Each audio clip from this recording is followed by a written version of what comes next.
I wonder what people see when they look at me. Am I a person to you?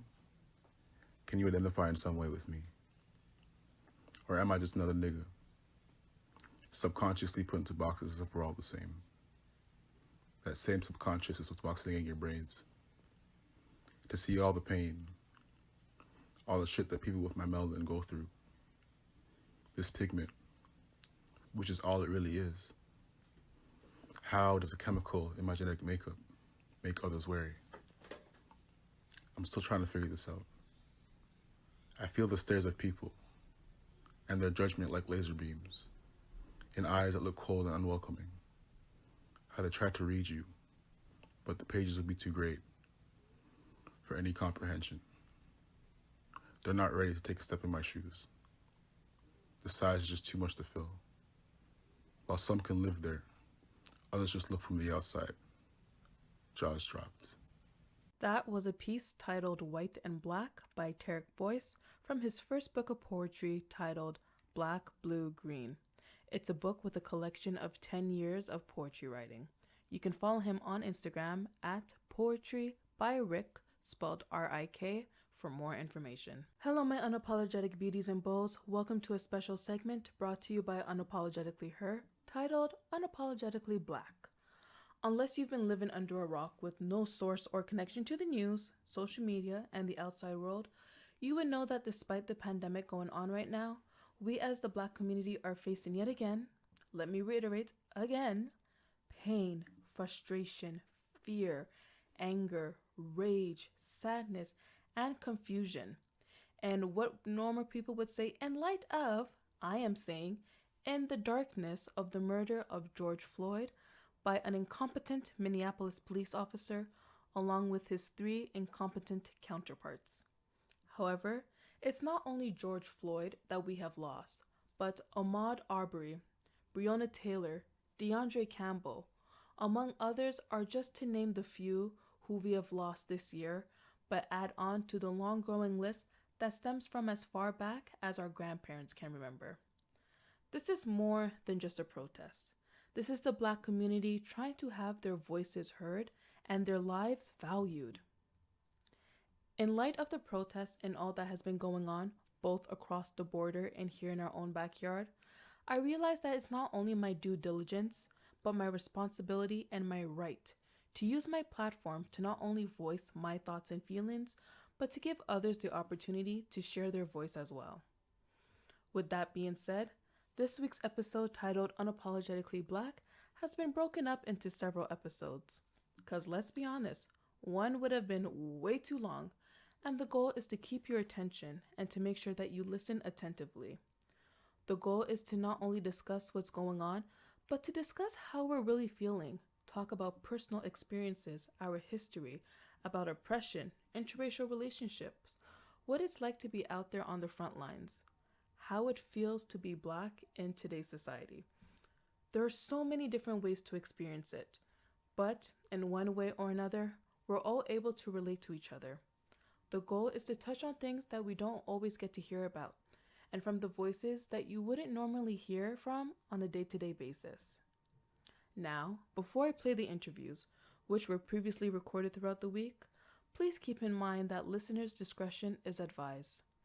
What you're about to hear is one person's experience, point of view, and story. No, it doesn't reflect everyone's experience and sentiments on a whole. However, it does shed light on the things that some of us have experienced, felt, and came across. I beg you to please refrain from being judgmental, but instead to listen. Listen to these voices and to use their message as a learning tool. Embrace those who are brave enough to lend their voices to this podcast. In this episode, I am joined by Anissa, a 23-year-old female from Florida who not only has first-hand experience growing up Black in America, but protesting during this time. Followed by an interview with Apollo, one of 2 hosts from the podcast, The Educated and the Reckless. In this interview, I am joined by Anissa, a 23-year-old female from Florida who is brave enough to share not only her testimony, but her thoughts and her experience of protesting during this time. My first question that I would love to start off with is, How are you? I'm okay. I think, as you can imagine, the last week has been pretty stressful and overwhelming for the most part. I think I always think of this quote by James Baldwin.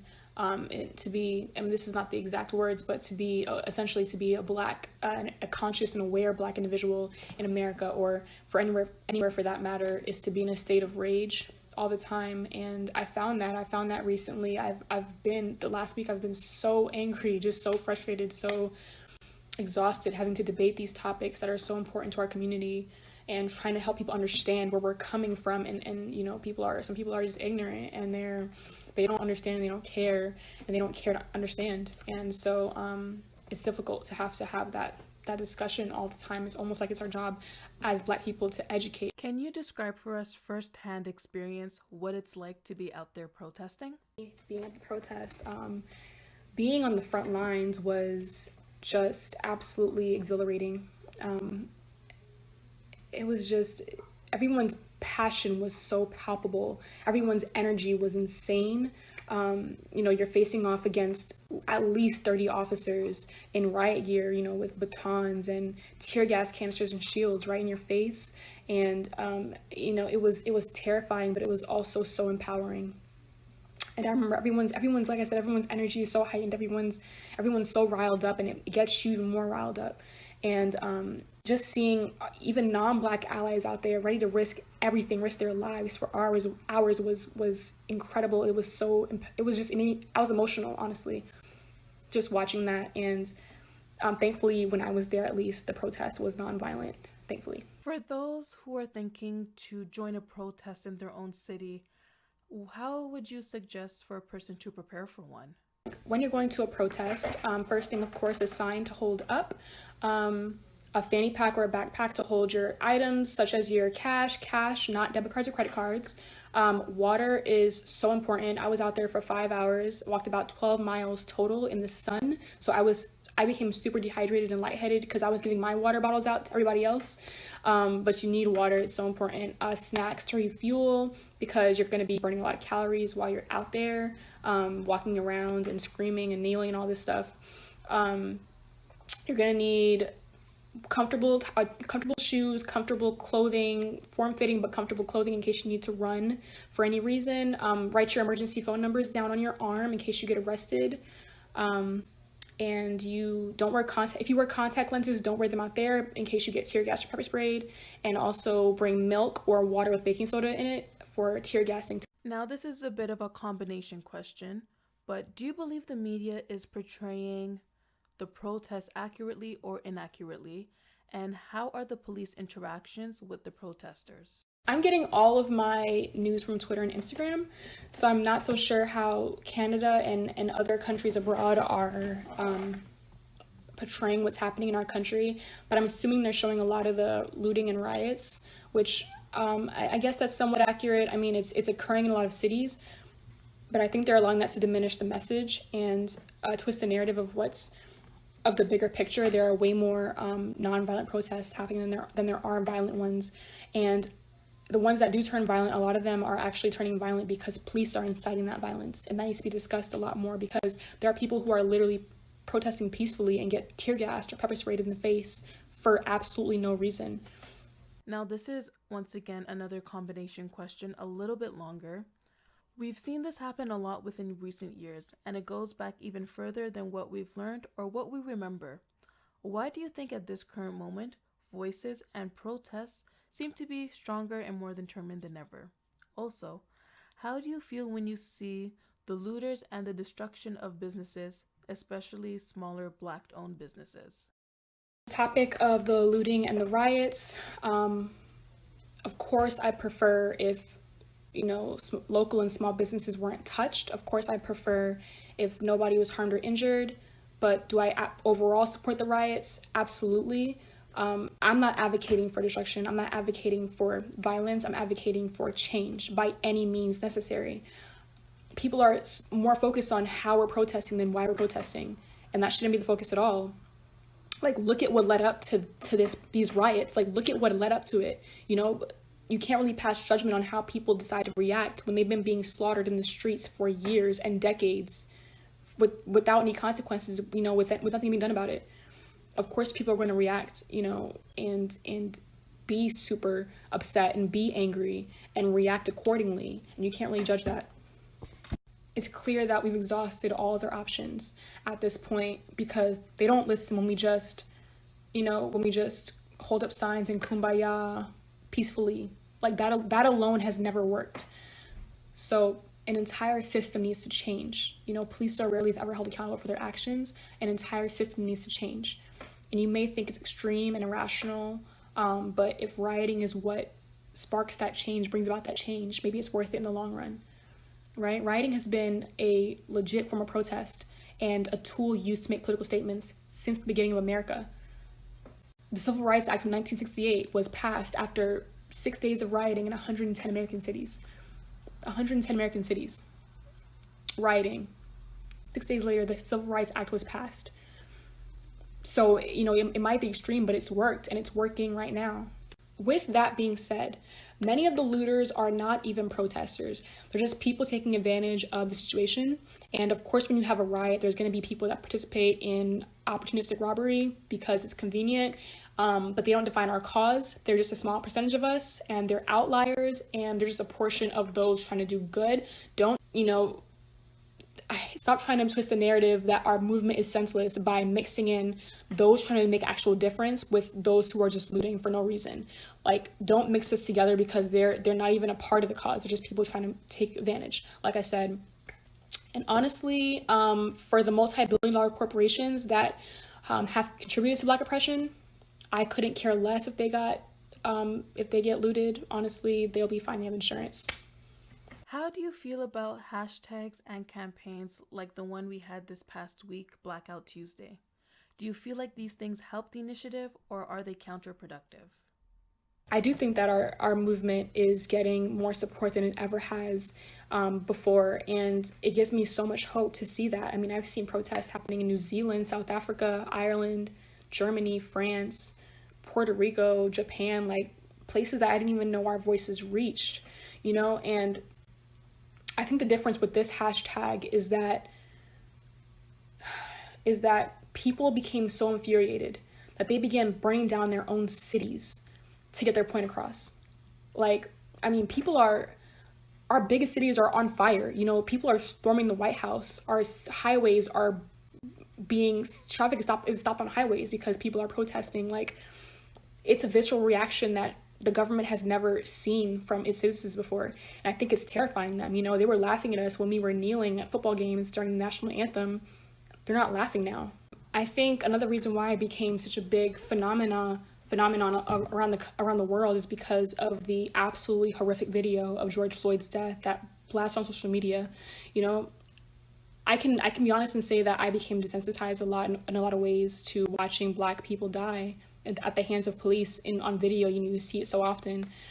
But this video filled me with a rage so deep, a rage that I have not felt since the video of Philando Castile. That was the last time I felt so heartbroken watching a video of someone dying at the hands of cops.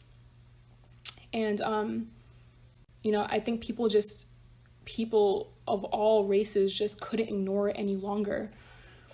And this is about police brutality, yes, but this is more so about the mistreatment of Black people and brutalization of Black people that's been happening for decades, and fighting for that. That's what this is about.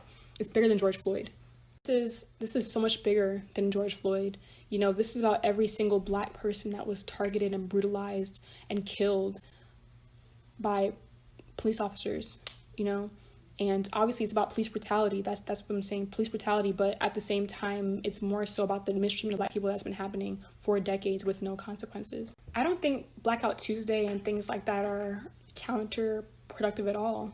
Actually, I think that they're very useful. I mean, the entire purpose of Blackout Tuesday is to put a pause on everything irrelevant to the movement, and just use your platform basically for initiatives that can help our cause. Stop promoting yourself, stop promoting your brand, and just, provide resources and links to your followers that they're able to help as well. Some people are just putting a black, where we're just putting a black square and that was it. But the entire purpose is to show your support for the movement and also provide your followers with, the resources to be able to help as well.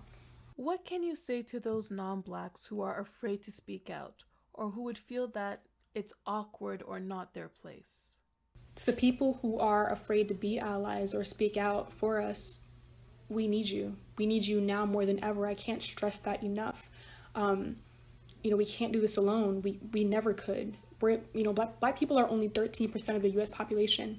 13%. That's why they were able to ignore us for so long. And now that we have this much support behind us, they can't ignore us anymore because we have the support of the majority, which is so important. If you are afraid to speak out, if you refuse to show your support, or even, help in any way, you're absolutely complicit in what's been happening. You're complicit because you're not speaking out, because you're not supporting us. If you have black friends, black boyfriends, black girlfriends, a black spouse, black kids, this involves you. This is your fight as well, So I think I would just tell them we need you. That's it. Moving forward, how can we help the Black community and make sure our efforts and voices stay consistent and not remain a temporary fix? How do we continue to come together and support one another? Going forward, we need to all do exactly what we're doing right now. Boycotting businesses and companies that are doing wrong, spreading the word, using our platforms to spread the word about injustices in our community, amplifying our voices as much as possible.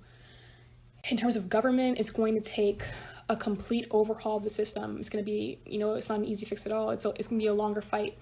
But for me personally, I think I just want to see accountability every single time for every single officer, the police department around the country, every single city. I want to see accountability brought against every officer. I think we're in the right direction right now with the charges brought against the officers involved in Floyd's death. So we're on the right path. What do you say to those who necessarily don't want to go into the streets and protest or can't go out and protest, but want to make a difference from home? If you're not able to go to protest, you can do a lot from home. Donate to the bail funds of protesters, donate to the family of George Floyd, sign petitions that call for the conviction of Derek Chauvin and the other officers involved in George Floyd's death. Share those links with your followers. If you see ignorant comments, call them out, educate them.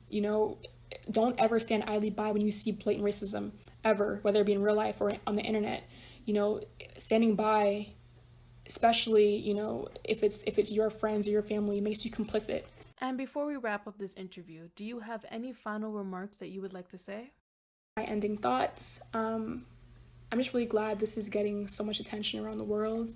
We're fighting for Black people abroad as well, because racism and the mistreatment of Black people and police brutality is not at all exclusive to just America. It happens all over. So we're fighting for all of our Black brothers and sisters around the world as well. I will never stop fighting this cause. I don't care how tired I get. Our ancestors put up with much worse and they never stopped fighting, so I will never stop fighting. And until we see change, we'll be at war within our own country, period.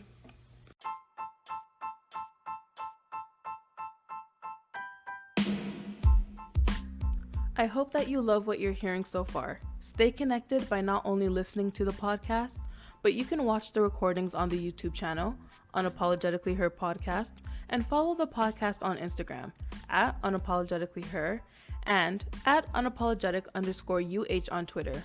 If you want to connect with me personally, your host Natalie Nadine, follow me at Natalie Nadine on all 3 social media platforms.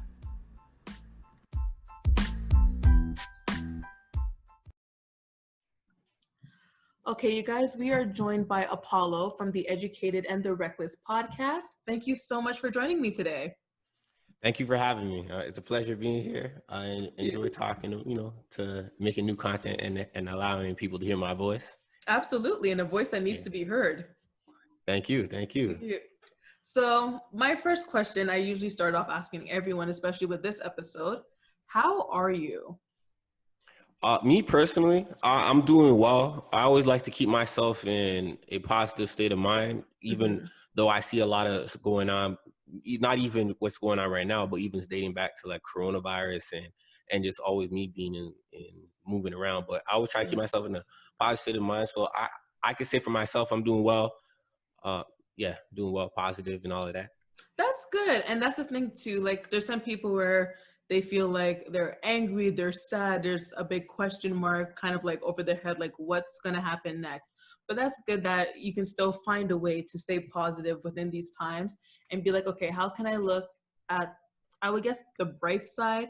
How can you look as the glass half full, not half empty? How can I switch my mindset differently to not only spread positivity for myself, but for others that I come into contact with? Exactly. I love that. So you see what's going on, not only in the States, but here in Toronto as well. Yeah, I see everything. A Right. lot of people don't know. I actually have a blog that I run, and on top of that, since I already do a Oh, podcast and stuff like that, I'm really invested in what's going on through social media and this news. I love that. So, Can you actually plug that?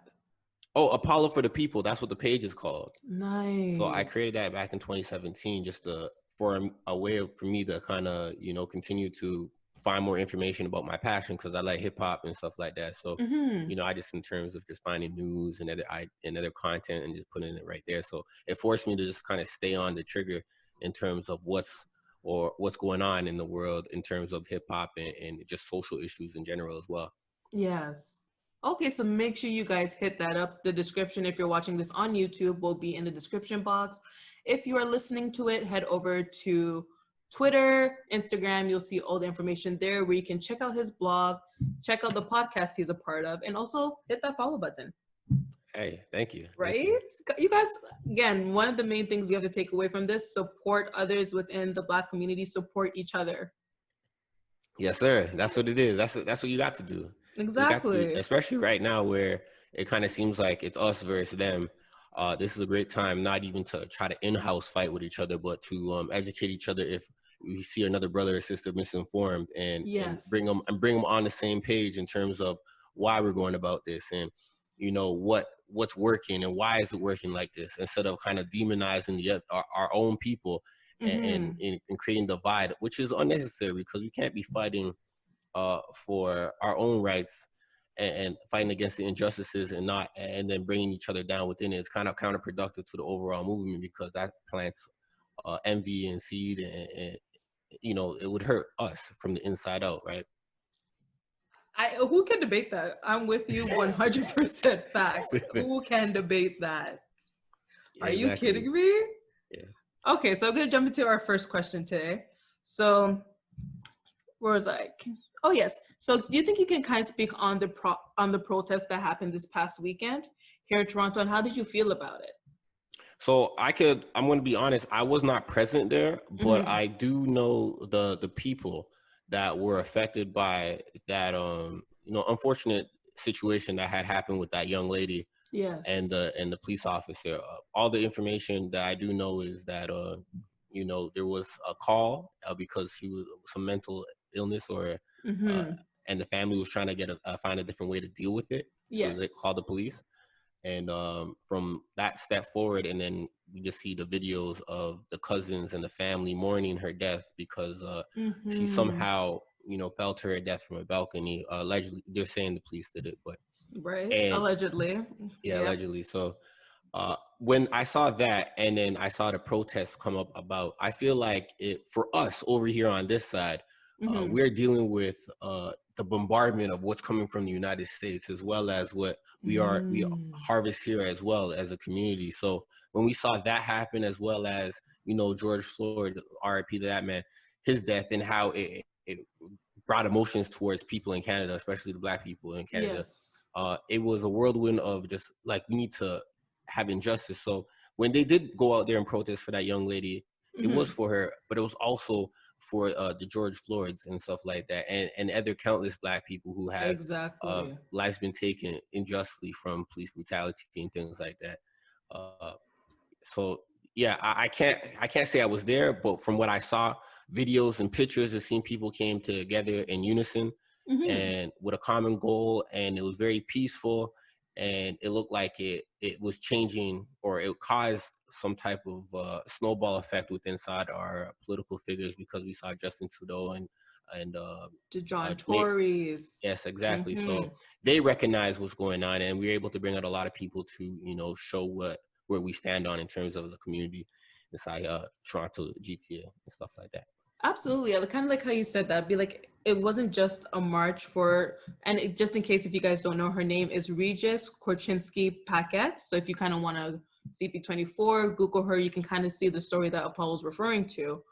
But it's a march not only for her, but again, for the countless Blacks who have been affected, who have been killed by police brutality within police presence. So it's a march to be like, enough is enough. Like, this has been going on Exactly. for so long. Exactly. Mm-hmm. We may have I can't say I know the exact numbers of what goes on with inside our country in terms of how many people's life has been taken Yeah. through you know, irrational police actions. But I can say that the ones that I do know, it's very unfortunate Mm-hmm. when I come about it.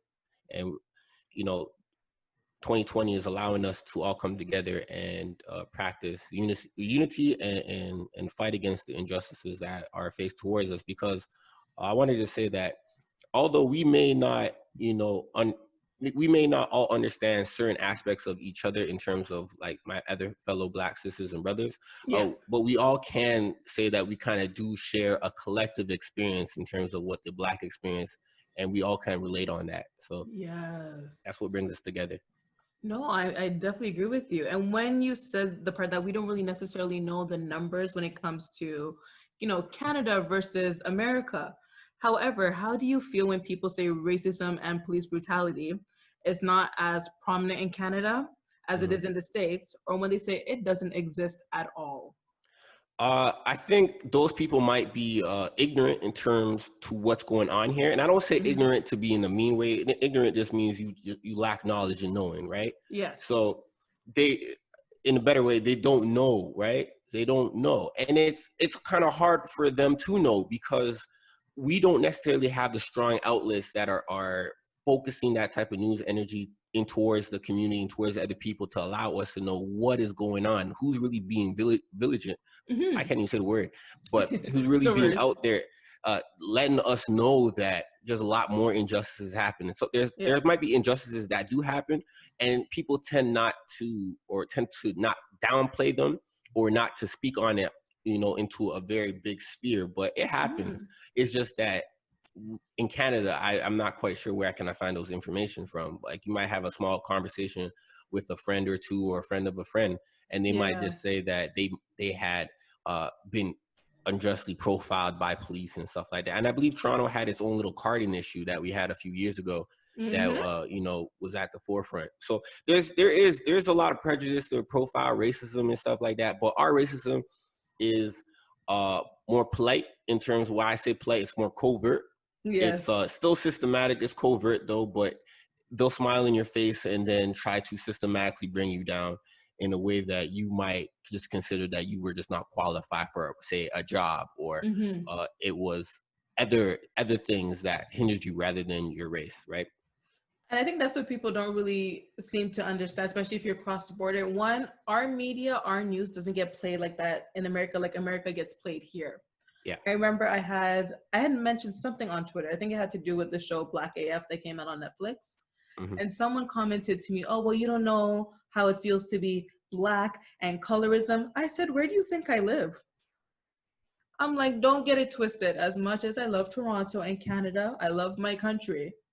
It exists. Don't let the politeness and please, thank you fool you. It's here just as much as it's there, but it's like you said, they smile in your face, but then behind your back, it's a different story. Exactly. Yeah. Exactly. And I think it plays into our culture as well, as Mm-hmm. Canadians. So the way that we're racist, or the way that we receive racism, is the same way that we receive maybe someone giving us rejection. It's very covert. You don't Yeah. necessarily see. It's not blatant at all. So I like to say it plays into our culture overall as Canadians, because how we go about going or giving someone the curve or rejecting them is I'll talk to you later, or Mm-hmm. they'll smile at you. But in terms of like, I don't want to be a part of that, or I don't want to be a part of that. The same way we could receive racism is like, they might smile in your face, they might, tell you everything that you might like to hear, but the back of their mind is like, I'm not quite sure if I want that type of presence or imagery around my business. When Yes. I'm trying to attract other people, and I don't feel like you are that set image that's going to bring in the people that I want. And they'll find other ways to let you know. Oh yeah. Absolutely. Kind of just be like, let me see, like, some nicer vocabulary, just to not make it seem as harsh, but it's like, Yeah. read between the lines. Exactly. Mm-hmm. So it's very present. It's very prevalent here, and we could take it down to the floor with in terms of how black or blacks or African and Caribbean people are faced with inside this country. But we also Yeah. have something that is even sets another precedent, which is the indigenous people who Yes. we have learned nothing of. We have learned a lot about their injustices and how they have been suffering within inside this country. Mm-hmm. But that's something that is right there. We see it. We grew up reading all about their history and stuff like that, and how the white man came in here, Yep. pillaged, took the land, gave them sicknesses, and depleted their population to a point where it was just hard for them to really fight back. And then gave them some scrubs of land and asked them and tell them to get on. You know what I mean?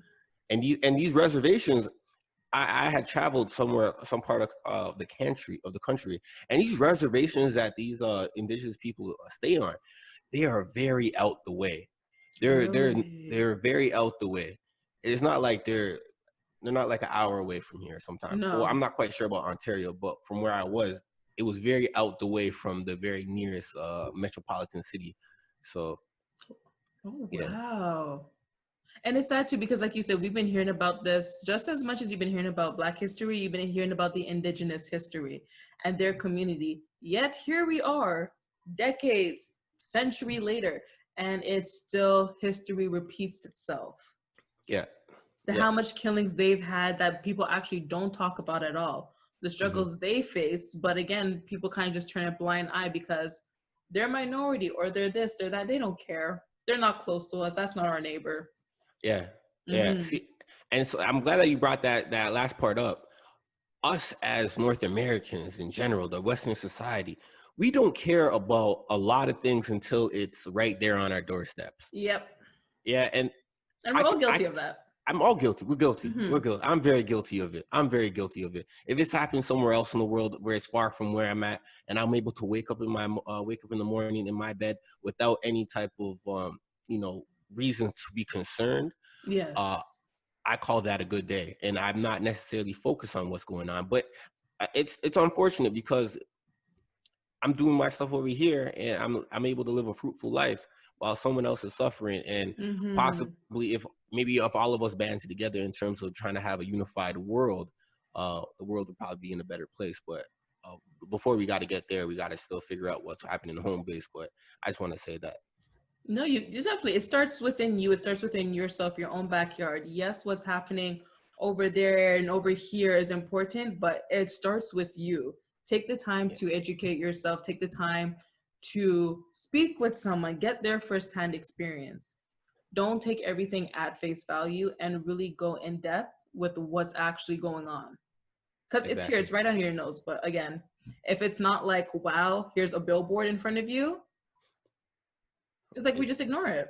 exactly, and Yeah. it's unfortunate, but it happens. My next question for you is, now in light, I would say in light, but more like in darkness of what's Mm-hmm. going on. Did your parents have to have the talk with you when it Mm-hmm. came to racism? Did they have to make it a point in recent years to have a conversation with you concerning the fact that it's more common and seen now? So did they talk to you about racism, police brutality, something that you might have to face? So I guess many like myself and probably many others have like parents who are immigrants from here. So I'm considered what, first generation.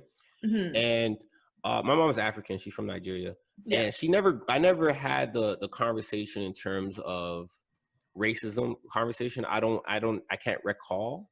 But what I Mm-hmm. do recall is, I guess, maybe remnants of my mom trying to train me to be a peer to be non-violent or non-threatening to the other, Yes. right? So in terms of, wanting my hair to be low cut so I don't seem, aggressive and or raggedy type of thing, or even Mm-hmm. like a gangster and stuff like that. Uh, my mom would always be concerned of like how I look. I don't want you to go out there looking in terms of a different type of way. So I guess that was her way. Is like, all right, make sure you look presentable, and so Yes. they don't have a reason to say that, yeah, you look like a criminal. So I guess that was, in a way, that's probably even problematic within itself. But Mm-hmm. that was her way of just telling me and letting me recognize that, society. And it took me a while to actually get to this point, anyways. But Mm-hmm. but at the time I was like, I don't know what you're talking about. Like, Like they people don't can want the have, baggy pants or the hoodies. yeah. And so, and as you get older, you're able to see that people have prejudice and put you in stereotypes of, because Yes. of the color of your skin and how you may dress, but it may not, you may just like the comfortability of the style or something like that, or your inspiration just comes from hip hop. But uh, that's I guess that's a talk. It wasn't much of a talk. Well, it's kind of like their version at the time. Exactly. So actually, since that was like in a sense her version of the talk, because we dated a little back, whereas like Yeah, from Rodney King to probably Trayvon Martin, it yeah. wasn't really heard of or that common where you kind of needed to have that talk. Hmm. But now that you're getting older, probably in the future you might have kids too, and you might have a black son. How would you have that conversation? Do you think you actually need to? Do you think you'll need to have that conversation? Uh, I believe so. I mean, I remember reading this report maybe like 6 years ago about how the year 2050 something, most of the world is going to be mixed anyways. They're going to have Mm-hmm. like brown skin and green eyes and stuff like that. Which sounds like a very pleasant place, to be honest, because everyone will be kind of looking similar. But Right. in terms of how I'm going to have the conversation with my son or daughter in terms of Mm-hmm. racism really depends on, I guess, the times that we're in. If what's going on right now sets a precedent into where, equality and no longer and prejudice is on like a very low, and racism is on the low step, and the people who have systematically put racism within inside the systems have dismantled that, the conversation might be a little different. But Yeah. if things kind of stay the same, which they have been for decades and centuries, Mm-hmm. I'm going to have to tell my son, depending on where we live, is that, hey, I know that people are going to look at you different, Yeah. uh, and it's going to be, you're going to face some certain challenges that, not because of who you are, the character that you have, but just basically based on their perception of who you are and their you know miseducation of like a whole people and what they Mm-hmm. believe that black people may come to the forefront with. You're going to have to deal with that, but you're going to have to find a way to understand that it's not you, it's them, right? Yes. And don't take it to heart, and you can keep on going and keep on going forward into the life in life, not with a chip on your shoulder, but with more of an agenda to break down those walls of Mm-hmm. racism and try to bring light in the best way that you can. I mean, it's different, right? I, Yeah. I can't necessarily tell my son to be angry every time he goes outside the house, and No. I know that I myself, I mean, I might have some different views about racism and stuff like that, but Mm-hmm. I'm not. I want to say personally, I don't walk into an elevator and feel like I got to smile at the white people inside the elevator. I'm gonna be Yes. honest with you. I You're don't not think right. I don't think I've ever done that yet. I Nope. can't. If I have, I can't remember, and I don't remember ever crossing the other side of the street to make sure the white lady with the dog and her purse feels safe. I've never done that before. To be honest, I look like a little kid. To be honest, I haven't really aged that fast, so Yeah. I don't think I'm that intimidating, right? But I've never really done most of those things to kind of appease white people, and Mm-hmm. you know, that's my thing. That's the biggest thing. Like, you don't want to feel like you have a chip on your shoulder. You don't want to feel like you have to like look around, but you definitely want to be aware that regardless of the fact this is the society that's, that we have around us that you are born into. So Yeah, just kind of just be aware. exactly. Be Yeah. aware. Be aware. My next question for you is now we both studied communications at York. Yeah, So there I we would, go. right? York you. So we're kind of like, in a sense, I would say trained to kind of look at the media in a certain way. like Mm-hmm. more than others.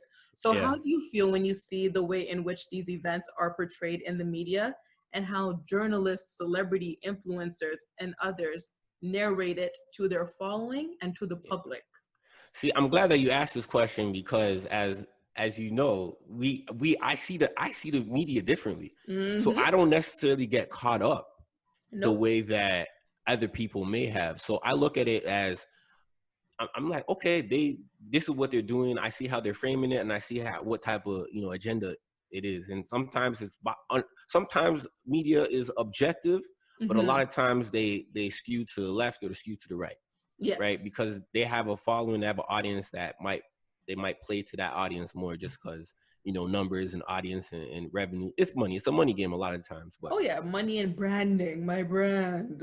exactly. So when I see the media portray certain things or influence portray certain things, it's more so it goes back to their brand, right? They don't want to lose the audience that they have, right? No. They want to uh fit into tribalism because a lot of things what you're seeing right now is tribalism anyways, just Mm-hmm. people just all gathering together for one thing because they don't want to feel left out or ostracized from another or be demonized from the other because people want to be a part of something, right? And Yes. I respect that you want to be a part of something in terms of justice, but you don't be a part of something because you don't want to feel left out because of other internal things as a human, right? But Like it's not a publicity stunt. It's not a whole PR package. exactly. So Mm-hmm. you don't. I always, like I was saying yesterday, to my friends and Nina, my co-host as well. Um, if you don't feel, or before I say that part, before I get to that part, Mm-hmm. I just look at what the influencers and the media is doing. I see it as something that it's their job. They have to, uh, jumble up some type of rage amongst Right. people. They're Moral displaying the news. panic. Exactly. Well, fear Mm-hmm. mongering as well. In terms of like even what they were doing with COVID, Yep. this is what they're supposed to do, and people are consuming the news, Mm-hmm. and they speak to that audience that may not do the extra due diligence to see what's really going on. And I've been outside. I just want to say I've been outside, and what I'm seeing on the news versus what's what's happening outside, the very very different temperatures in terms of Ooh. I don't ever step outside my house in fear that I'm going to die either, or I'm going to be hit by a KKK member, or I'm going to be Mm-hmm. hit, you know what I mean, or I'm going to be a part of a looting thing. It's two different things, right? Yeah. Two different things. But I see that this what we're supposed to do. The media, that's what they do, right? They they they got to put news out. Exactly. They got to. So I don't look at it as the end all be all. Mm-hmm. Yeah, that's what I'm gonna say. Because I found it interesting. I was on Twitter, I think it was last night, and someone showed a video that they posted on the news. I think it was in Philly. Mm-hmm. And they showed, oh, smoke and fire, and this building's burning and that building's burning. They used a clip of whatever happened in history. Like, say, like, for example, from the last World War. Oh, this is what Philly looked like back in the 1900s. Same structure, same building. And they're Mm-hmm. trying to present it as this is what the rioters and the looters are doing and the Yep. protesters are doing in 2020. Yeah. And this is why people need to realize when you watch the news, when you see certain videos on social media, dig deeper. Don't take Exactly. everything at face value, because the media is allowed to use old video clips and old pictures to represent what's going on now, and that's not the case. So Exactly. then we're creating a fear. We're creating, oh my gosh, this is where the chip in your shoulder comes in. Because now Exactly. it's like, oh my gosh, now this is happening. Now I need to be aware. Like you said, we shouldn't have to go outside and feel like every minute I walk, a police is going to come pull me over. I'm going to get shot or arrested or something like that's going to happen to me. Exactly. I mean, the media plays a lot of the media, as well as a lot of brand ambassadors or influencers and people who have like a big following. They like to play into what is called identity politics, right? Mm-hmm. So Okay, you that's have to an explain that a bit. identity politics. All right, from what I remember, from what I know, Yeah. is I could be wrong, but I believe Take your best guess. I might do a terrible job through context. And I remember Googling it one time. But Right? identity politics, it plays on I guess say like black people, say if you're black, right? Mm-hmm. And you and if you're Black in America, Black people vote for Democrat and other Black experiences, and they play on those type of experiences and your race identity in terms of like, because you're this, because you're Black, you have to do that, or you're no longer considered Black. I believe I might be right. I could be wrong. You know what? I'm gonna keep on doing Google that real quick. I'm gonna Google that. I know that I'm usually like, I'm kind of like, I'm terrible at definitions, but I be knowing what I'm talking about. You're like, don't remember, so I'm going with whatever you say right now. Oh, I don't want to put out false information. I don't want to do that. I don't want to do that. Like for like reasons we go allegedly. Oh yeah, I mean, I don't know how I can say allegedly for that one. It's a whole theory out there. Just gonna have to double check that real quick. Okay. Mm-hmm.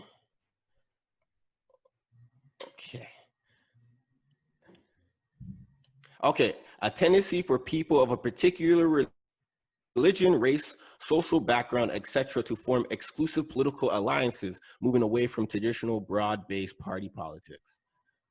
I don't know if that really makes sense. It sounds more so like a political thing. Right. But either way, your message still kind of remains the same, because a lot of politicians do that in order to get the votes and be like, I'm for you. And we get into power. It's like, no, you're not. Yep. No, I think the way I define it is exactly how it was defined here. Yeah. But yes. I be knowing a little bit. You know what? That music school came in clutch. Yeah. Yeah, man. You know, I'm so glad I went to school too. I'm glad you remember what you learned. Yeah. Hey, man. A lot of the stuff that, when I'm starting to realize that a lot of the stuff I went to school for, which I really took for granted, just because I wanted to get the grade, and I guess under the institution of learning, it was kind of all like a very tedious task. Yeah. But it's all kind of like reintroducing itself in the real world, which a lot of times people say, man, you're not really learning anything in school. Probably if you take the wrong courses, but I think I took the right courses that I just took for granted. So I even took this one class that taught me about protesting and stuff like that. And so now that I'm sitting back and I'm seeing different ways to protest, and especially I don't want to go too off topic for the conversation. No worries. But I'm just going to add this tidbit. In this protest class, I learned a lot about different societies and different groups that protested over the year, and how they used violence. I mean, a lot of people talk about violence is a bad thing, but they use violence in terms of uprising and really shaking things up in terms of getting things to do what they want. Yeah, we have the French Revolution to be one of the biggest riots and revolutions, where they actually killed King Louis the something's head off with a guillotine. Exacting power out of and putting the power back into the people. And even we have the Haitian Revolution. We also have what are the revolutions? There's a lot of revolutions that happen. Even the LGBT, the great Stonewall riots, that went violent as well. Yeah, you know what I mean. Like there's a lot of things and that went violent, and things were able to exact things. But when they talk about Black people getting violent, they also talk about you be peaceful. But I think when they say peaceful, I think they're just kind of stuck in MLK's agenda in terms of how to do things. But it's not wrong. But like, I mean, he was able to get what he got. But you know, sometimes you have to take inspiration from other historical protests and revolutions to kind of get to where you gotta want to be. Right. It's like, let's be real. Dr. King, Martin Luther King was peaceful. Malcolm X was more like the violent side. Yeah, he wasn't in the streets, man. Right? However, unfortunately, they still kind of died the same way, but still got the same results. Yeah. Which kind of ties in the protest, how you described that kind of ties into the next question. How do you feel about the effectiveness of a peaceful protest versus, I would say, a more violent one? And we could see that the protest here in Toronto this past weekend, actually, in a sense, it's like night and day compared to what's going on in the States right now. So, and then how do you feel when it comes to those different kinds of protests and what the media is showing us? Oh, so I actually had spoken with Nina about this yesterday about the protest. So, from what I know about the MLK peaceful protest was that even I think even Nelson Mandela did peaceful protesting as well. Yeah.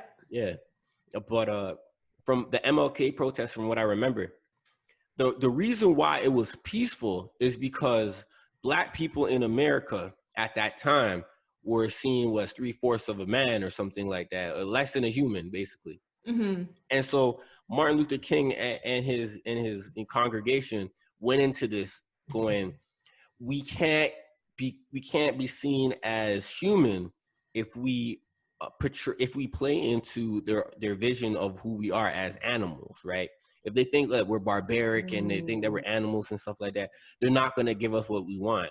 Yeah. So we got to go in there through means of a peaceful protest in terms of non-violent. So when they beat on us, don't hit them back. When they water us down with hoses, don't chase them back.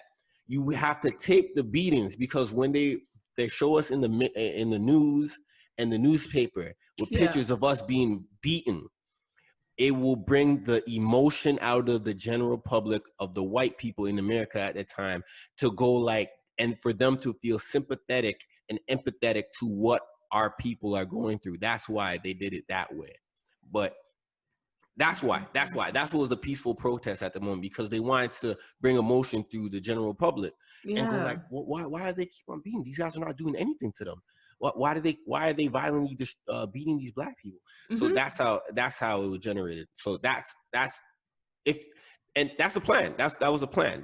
Yeah. In violent protests, a lot of times when people violently protest, it's they really are just angry and they don't know any other ways to kind of bring about change. And sometimes, and we've seen over history, I can't say it doesn't work. We've seen over history violent stuff happen, and they just want to get their point across. And even going back to maybe arguments with friends or maybe arguments with other people, it's hard, it's kind of hard to keep a cool head under like very severe circumstances, and people, and oftentimes during these type of times, like, people respect aggression for some reason.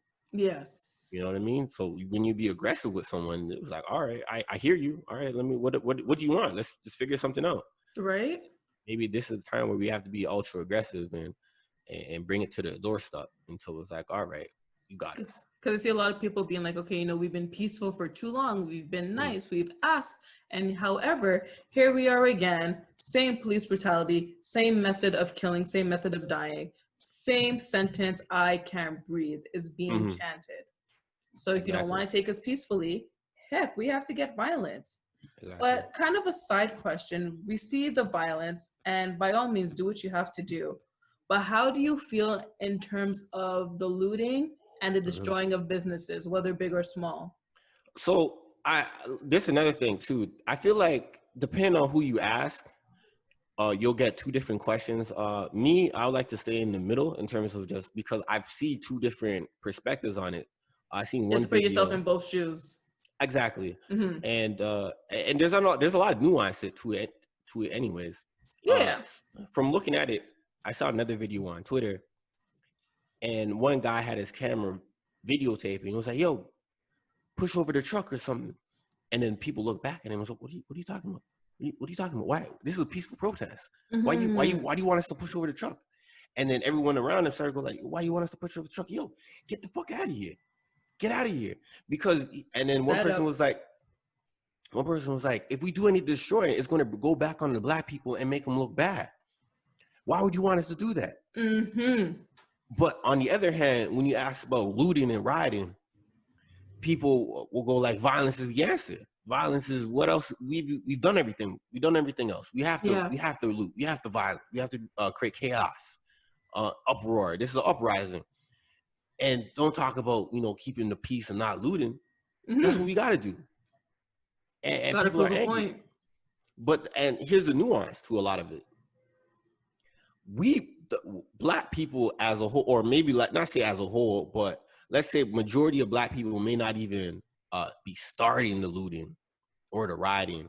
it Yep. might be a cause and effect, maybe through aggressive police actions and a bunch of people getting hit, and that's causing a physical reaction in terms of like, all right, I'm angry, you hit us, you beat us out, we want to fight back, we want to fight back. Or we have others popping into the protests at night and destroying property, and then maybe opportunist people of the protest were like, whoa, they looting over there, let me see if I can get some myself. Yeah. And that happened as well. So there's nuances to everything. But where do I stand? Let's forward. Let's go. Keep on moving forward. Exactly. Yeah. And I think it's also important to kind of mention too, we see this a lot happening a lot, and that's the same. We can't really say it's good and it's bad. However, what I don't approve of the people who, again, you're not in solidarity with us, you're not in allegiance with us, but you're using this as an opportunity to pretty much get free shit. Exactly. And pretty much be sorry, there's sirens in my background. Pretty much destroying property for no reason, because heck, well, I can't go nowhere because of COVID. So here, I'm about to have my fun and destroy and steal. Yeah. People taking Gucci shoes, Dior bags, Rolex watches. They're coming up. They're doing a whole bunch of stuff. I literally saw a video on Twitter where this woman ran into Target, and this was like in the very beginning of the protest. Yeah. And she looted 2 lamps. You're telling me on no other day you could have bought the lamps? You could have got those lamps on Amazon. Opportunity to be like, oh yes, thank God the Black people are protesting. Let me go loot Target for 2 lamps. Yeah. I was like, oh, so you see. And these are the things that they're not showing the media. These are the people they're not showing. They're not showing the cops who are like, undercover doing this themselves for their personal gain, starting the fights in order to have something to report and someone to arrest.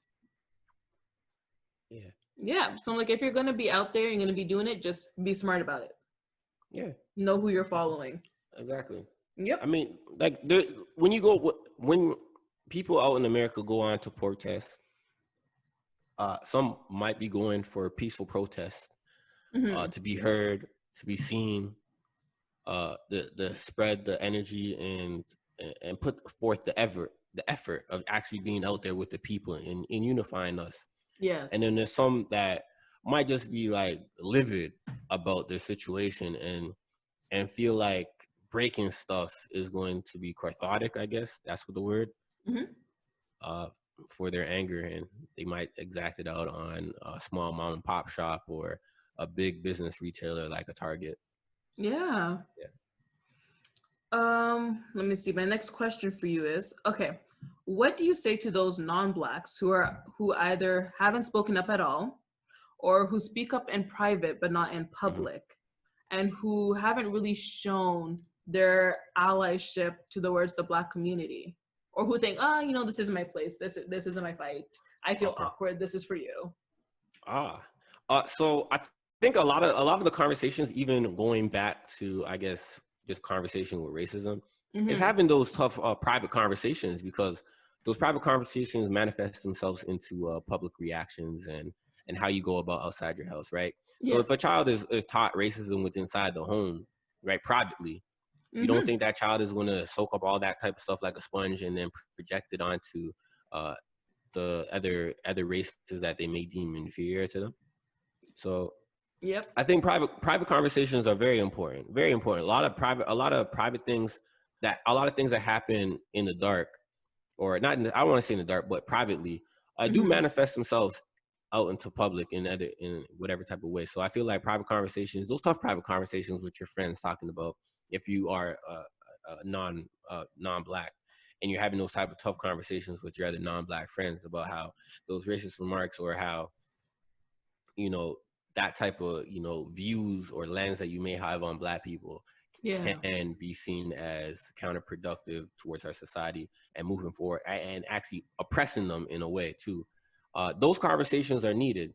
You don't necessarily always need to bash your friend out in public, because we see certain things like that happen. It's like you could take the time to educate them, right? Yes. You want to take the honest effort, because this is all what we're doing right now. We're trying to educate. We're trying to bring everyone in and allow them to know the struggle and the reasoning behind them. Instead of just, you know, pointing the finger, you're racist, get the hell out of here. Might as well just go like, you know what, you're doing too much, buddy, but I'm gonna tell you why you're doing too much, and this is what's going on. So Exactly. those conversations are very needed, and also those things might be really productive when you do it in private, because the one-on-one conversations, you know, either, you know, we get in there, we're gonna have a conversation. One of us is gonna come back learning a little bit more, right? Yes. Learning a little bit more about the other. A discourse is always a great place. In terms of having those public conversations, it's always great as well. The only thing about the public conversation is, depending on who's your audience or who it is, they might think that you are pandering, and that's the big word. And I always say that is, if you're speaking genuinely from the heart, and you feel like there is a real injustice going on, speak that. You don't gotta type anything eloquent and stuff like that. No. The people who are going to judge you for that are the people who probably never really liked you to begin with, or had some type of slight towards you anyways. Exactly. The people that see your message and genuinely go like, all right, thank you for even, you know, spreading this type of positive message towards the world and other people who may not be aware. Thank you. And the people who see what's going on and rather not speak on it. I like I was talking to Nina. I was like, I don't necessarily want to, you know, say that you're held accountable for not speaking, because the train is going to go on. Progress is going to go on with or without you. You know, you either. And I say, and I don't say that to say like you're going to get rolled over by progress. Is that they may not know what they do. So my child, don't worry about it. Freedom is going to happen. Justice is going to happen, whether you speak out on it or you don't. But the world is going to change around you. So whether if you don't speak or if you don't speak or you don't say anything or you do anything, say anything, things are moving without your participation. But it may not be for you. You may not appreciate it, but your children that's going to come up right after you, your grandchildren, they're going to appreciate it.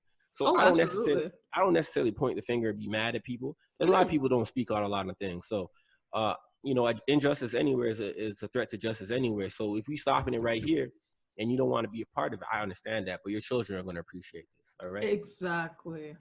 Just take kind of just the baby steps. Start again, like you said, educate yourself, start in your own backyard, have these private conversations. Because clearly these are things that are conversations we typically avoid. Because like you said, we don't like the discomfort. We don't like the awkwardness. We don't want that tension with our friend. Sometimes it might not even be the case. You need to start having these conversations with people. And if they are well receptive of it, then, you know, those are your friends. Those are people who genuinely care about you, who care about your family, who care about their partner, if their partner is Black, whatever the case may be.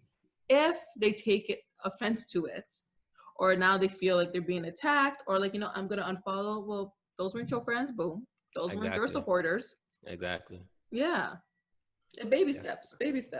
Exactly. It's just build a space in terms of like having proper discourse, in terms of understanding why things are the way they are. And the best way to do that is empathy. Do you have some empathy for other people? Yes. With that being said, it's going to allow you to, you know, join the movement and or you know, progressively go forward in terms of not trying to hinder people based on their skin and stuff like that.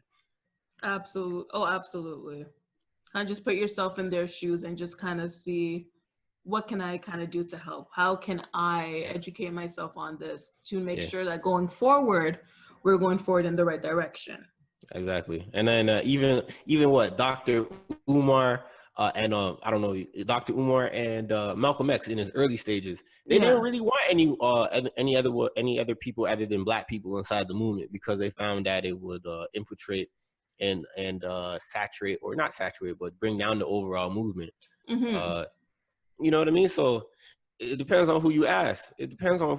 People might say we need more people to come in and collectively understand, which is going on right now. But you ask Malcolm X back in his earlier stages of his life, in terms of when he's, you know, doing the whole Black Power movement, he was like, nah, we don't want infiltrators. We don't want other people inside our movement. And, Nope. you know, Dr. Umar himself is like, hey, whatever white people get into, they change it into their own agenda Yeah, that's and when all stuff like, lives matter come in. yeah, or yeah, exactly, Yeah. exactly. So it depends on who you ask, but I think the collective want everyone to kind of see what's going on and fix up. I absolutely agree. And then my next question for you is, moving forward, how can we help the Black community? And I want to tailor this more towards Toronto. I Mm-hmm. would say let's start in our own backyard. So moving forward, how can we help the Black community within our own city, making sure that our efforts and voices stay consistent and not remain a temporary fix? How do we continue to come together and support one another? I think that's the key is just figuring out ways to just at least meet people eye to eye in terms of just, unifying each other. I Mm-hmm. remember having this conversation with someone else because he wants to start this initiative in terms of upbringing the Black community by, getting college scholarships for, like, the STEM programs, getting more officers that are of color to come inside the Mm. neighborhoods and actually join the forces. And I forget the other things that you said, but he has some really good poignant things in terms of like what would help the Black community overall. And I Yeah. think those are some of the stuff right there. But I think it's we have to find a solid foundation in terms of what's gonna bring us together in terms of embetterment. And I feel like it's getting us in place of power in Mm-hmm. terms of not only just on the police force and stuff like, but let's get us in office. Because Yes. I remember, because I speak about race a lot, and Mm-hmm. it's not because I am just some this guy who just fixated on race. It's just that race is a conversation that everyone seems to have. Like race and love and religion is like a conversation that never really has an answer to any of it. Exactly. So just speaking on race, I remember a few years ago when Doug Ford got put in office and he was showing us his council, Mm-hmm. right, or ministry council. I forget what the exact name is. And I was there with my mom watching CP24 as they rang in each person for different, Ministry of Health, Ministry of Education, Yep. Ministry of like transportation and stuff like that. And I looked to myself and I thought to myself, and I scratched my head up, I scratched my chin. I'm like, I don't see any Black people around here. Mm-hmm. Right. And then I took that same energy and I spoke it to the people I was doing my radio show with. And I was like, you know what? I don't see any Black people in the thing in politics, Yes. especially at that high level. And they're like, yeah, Exactly. Black people, they're not trying to do that. They're not trying to get any education and stuff like that. They're not trying to do any of that. Whoa. I'm like, what are you talking about? It's like, yo, Black people from the hood, they're tough. And this is me. I'm from the suburbs, and I'm in school, right? I'm in Yeah. school. What do you talk? I'm like, me particularly, I probably don't have a profound like I don't have the gift for politics. And I guess that's the best way of me saying, or maybe I'm just not interested even to be that invested into it. Mm-hmm. But there has to be plenty of more Black people that are invested in politics, but just Oh are yes. probably discouraged because people are telling them like, yeah, this is not it. And It's so it's like discouragement, but also at the same time, there's people who want to be in it, but they don't want to give those people the chance. They don't want to give those people the opportunity to vote. yeah, exactly. So and it starts with us. We have to find it starts with us. So we have to get ourselves into power, in the positions of power where things can be changed. Because I'm seeing a lot of the South Asian community, although they face a lot of discrimination as well, they're putting themselves into positions of power to where they're able to, have representation, which is a very essential thing. Representation, allowing to see your people in different sectors of the economy Yeah. or of the nation. So the young people coming up now have something to look up to in terms of this is possible. Exactly. You need to have these representations. You need to have Yeah. these faces. It's not like, oh, just because they're Black, they need to be in it or they deserve it. That's not what we're Mm, saying. But what we're saying, there's people just as qualified, just as educated, if not more. But you already downplay them because of what they look like. Maybe mm, they have, probably very, in a sense, Black or a ghetto name and be like, oh, well, they're not worthy. That's not the case. mm, That could have been the best person you had in that seat. on your team, but you decide to overlook them. We need to have these representations in all elements of life, in all stages, in all platforms, whether it's politics, whether it's TV, whether it's in the hospitals, at the doctor's office. We need to see someone that looks like us. We need to have that person where our kids can look and be like, I want to be like him. I want to be like her. We might not be Exactly. much for politics because I know I'm not. Mm. However, we need to have that person. We need to have that voice. Exactly. That's what it is. Yeah. That's what it is. And especially, I guess kids in America have a different someone to look up to in terms of Obama. I think Obama was like an inspiration to a lot of people worldwide as that, but especially the kids in America because people saw their first black president inside that country, Yes. and they're able to go like, this is possible, and they're able to tell their kids and their grandkids that this is possible. It's happened. You know, it took a long time. It took fighting to get there, but it's possible. Oh, And yeah. the next time there's another black president there, it's going to make it easy for the third, and then the fourth, and then the fifth, and then so on and Exactly. so forth. Overall, just take the chance. If you want to do it, do it. Don't downplay yourself. Don't say, oh, I can't because there's no one that looks like me. There's so many people who came before us where they didn't have that person to look up to. Yeah. So if you don't have that person, be that person. Yeah. Right? Exactly. Being the first in anything is always the hardest. Exactly. You gotta set the precedent. That's what it is. Right? Set the standard. Make the bar high. Exactly. Make it real high. And anything like any final questions, remarks that you would like to cover? Um No, I mean I see that this is Tuesday. I'll see a lot of the Blackout Tuesday, and a lot of people are participating in that. And I mean, even within me looking at that outside looking in, well, not to say outside, but me seeing what's going on, I see that this is, I mean, for one, it's solidarity Yes. amongst the people, but I want to see what we doing in terms of like just yeah, we all together. We all have a shared collective experience, and posting black stuff is it seems like that. But I just get into the streets and let's go back outside. Yes. If we're not outside today, go back outside. Let's put what's it called? Feet to ground or ground to feet or whatever that saying is. I don't know the saying. Thing is, I know exactly what you're talking about. It's like on the tip of my tongue, like the feet to the pavement. There we go. Something like that. Something like that. Close yeah, enough. something like that. Let's get outside, man. Let's get outside. Put our money where our mouth is. Make our actions speak for itself. Words can only go so far. Right? Exactly. And social media posts can only go so far. I mean, I've seen social media create positive things in the real world in terms of like, let's say R. Kelly, like they got that man arrested after the whole documentary and people kept on posting. And we saw the Me Too movement, lock up Harvey Weinstein and Bill Cosby and Kevin Spacey or something. I don't know if he got locked up, but it really it brought attention to him nonetheless. Exactly. It brought a real attention to him where, the authorities started to look into, particular actions and people were exposed. So I saw some real positive things, but that's just us versus, other people. But when it comes to us versus the establishment, like the government, which, regulates taxes and stuff like that, I think we're going to have to bring a little bit more stronger gunpowder to this fight. You know what I mean? Absolutely agree. Yeah. Oh, yes. So thank you, Apollo, so much for joining us today. Make sure you guys check him out on The Educated and The Reckless.